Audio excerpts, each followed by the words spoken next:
Hi, I'm Josh. I'm a filmmaker from Central Virginia, and this is my new beginning. So let's start off with a little bit about me and my journey. I'm 24. I've lived in Central Virginia my entire life, with the exception of a few breaks when I lived closer to the coast. More on that later, though. I currently work a part-time job, and in my spare time, I like to hone my craft through different activities like working on scripts, watching movies for inspiration, editing videos for different organizations, and I'm very active in the community theater in my area, Renaissance Theater Company. Definitely take the time to check them out on Facebook and Instagram if you can.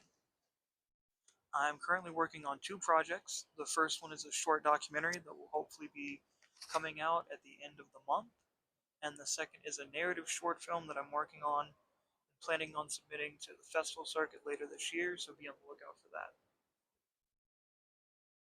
The big question you might be asking is, how'd I get here? I wish I could say I've always dreamed of making movies, but that couldn't be farther from the truth. What is true is that I have always loved movies. Growing up, there was a dollar theater in town, and it felt like my family went there at least once a week to see a movie. It's probably not true, but I was like 6, so it felt that way. Every night I would fall asleep watching movies. It wasn't always a different movie. I probably hold the world record for watching the Tim Allen movie Zoom the most.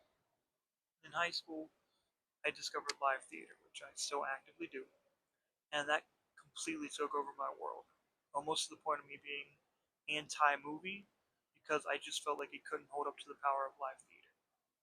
In college, I stopped feeling that way, but I still wasn't as interested until my second semester of my fourth year. Now's the time when I get vulnerable. Earlier, I said I live close to the coast for a few school breaks. The summer in between my second and third year of college, I was living down there, and I met someone.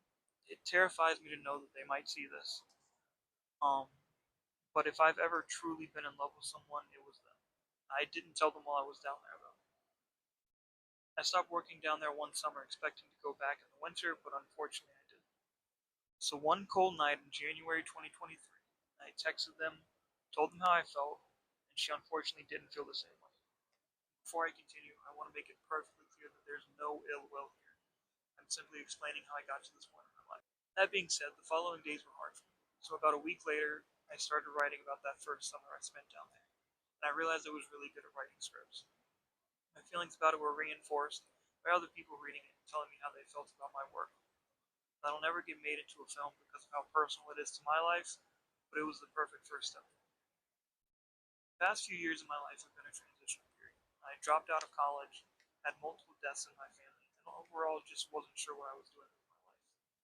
This past March, I had an opportunity. I joined a local 48-hour film challenge. With my phone, three of my friends, pure willpower, I made a 3-minute short film. Seeing something I made on the big screen was without a doubt one of the proudest moments of my life. It was another step in the right direction, and it cemented me as a filmmaker. I've decided to continue to bring my dreams to life, and for the sake of accountability, I'll be documenting my journey daily on TikTok with updates.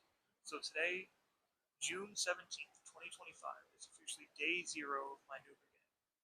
I'm incredibly excited to see where this journey will take me, and I hope you'll stay along for the ride.